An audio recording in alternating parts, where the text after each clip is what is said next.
आणि त्याची मोठी बातमी, अजित पवारांच्या देवगिरी बंगल्यावरची बैठक संपलेली आहे। 7 जागांसाठी अजित पवार यांची राष्ट्रवादी आग्रही असल्याची माहिती सूत्रांकडून समोर येते। बारामती, शिरूर, रायगडच्या जागेसाठी राष्ट्रवादी आग्रही आहेत।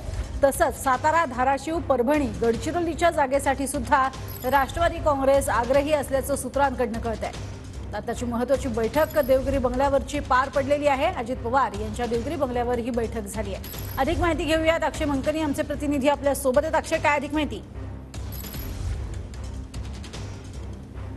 प्रज्ञा, खरं तर थोड्या वेळापूर्वीच आपण बातमी दिलेली होती की राष्ट्रवादी काँग्रेस पक्षाला जवळपास 6 जागा ज्या आहेत त्या लोकसभेच्या मिळणार आहेत अशी आपण बातमी दिलेली होती। परंतु राष्ट्रवादी काँग्रेसच्या वरिष्ठ नेत्यांकडून माहिती मिळते की जवळपास 7 लोकसभा मतदारसंघाचा प्रस्ताव जो आहे तो या अगोदर राष्ट्रवादीने भाजपकडे पाठवलेला होता आणि त्याच 7 जागांवरती आग्रही भूमिका जी आहे ती काल देखील महायुतीच्या दिल्लीच्या बैठकीमध्ये अजित पवार यांनी अमित शहांसमोर मांडलेली आहे।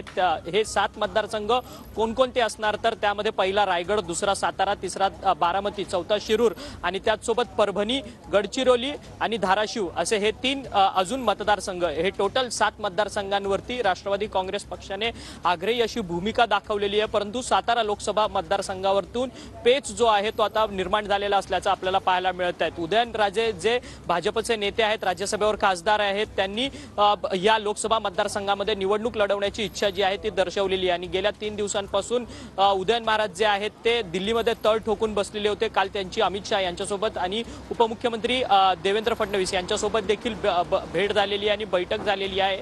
खरं तर अजित पवार यांनी अमित शहांसमोर एक भूमिका मांडली की सातारा हा राष्ट्रवादीचा बालेकिल्ला आहे आणि या संपूर्ण लोकसभा मतदारसंघावरती राष्ट्रवादी लढण्यास इच्छुक आहे। त्यामुळे उदयन महाराज हे जरी भाजपचे नेते असतील त्यांनी राष्ट्रवादीकडून निवडणूक लढावी असा देखील एक सूर जो आहे तो बैठकीत अजित पवार यांच्याकडून मांडण्यात आलेला आहे। त्यामुळे सातारा हा लोकसभा मतदारसंघांवरतून सध्या महायुतीमध्ये जो आहे तो पेच कायम निर्माण झालेला असल्याचं पाहायला मिळते आणि हा दावा आम्ही सोडलेला नाही असं राष्ट्रवादीच्या वरिष्ठ नेत्यांकडून देखील सांगण्यात येत आहे। अगदी तुर्तास धन्यवाद अक्षय या संपूर्ण सविस्तर माहितीसाठी।